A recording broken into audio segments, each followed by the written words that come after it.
ওই সামনে দেখ, হুজুর টাকা রেখে দিয়েছে, চুরি কর, সব টাকা চুরি কর।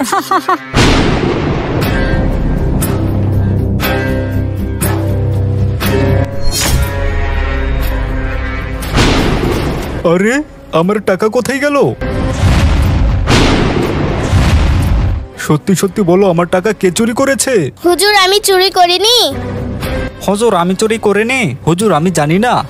আচ্ছা তোমরা কেউ চুরি করোনি? দাঁড়াও।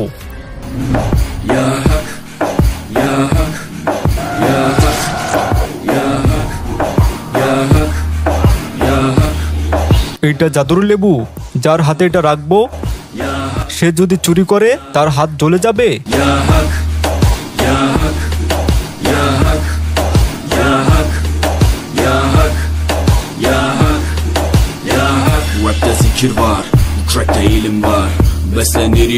আরে তিনজনের মধ্যে কেউ চুরি করেনি, তাহলে আমার টাকা কোথায় গেল? আজকার পড়াবো না, সবার ছুটি।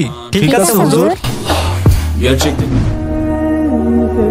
আমি হুজুরের টাকা চুরি করেছি, এটা অনেক বড় গুনাহ। কালকে হুজুরের কাছে মাপ চেয়ে নিব। কালকে তুই হুজুরের কাছে মাপ চাইতে গেলে হুজুর তোকে ধরে মারবে। হ্যাঁ এটা তো ঠিক বলেছে, হুজুরের কাছে বললে হুজুর তো ধরে মারবে। না বলবো না।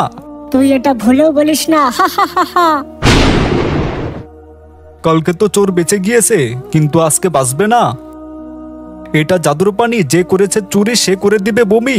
এই পানি তোমাদের তিনজনকে এক এক করে খাইয়ে দিব, আর যে চুরি করেছে সে এই পানি খেলে বমি করে দিবে। এই নাও। এই নাও।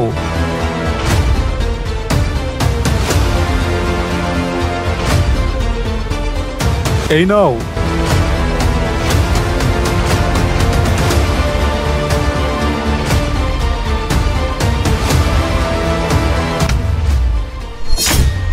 হুজুর আমাকে মাফ করে দেন।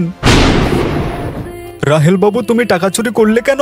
হুজুর শয়তান আমাকে বলেছে চুরি করতে। একটা কথা মনে রেখো, শয়তান আমাদের দুশমন, ওরা শুধু আমাদেরকে খারাপ কাজ করতে বলে। ভিডিওটি ভালো লাগলে একটা লাইক দিয়ে দাও।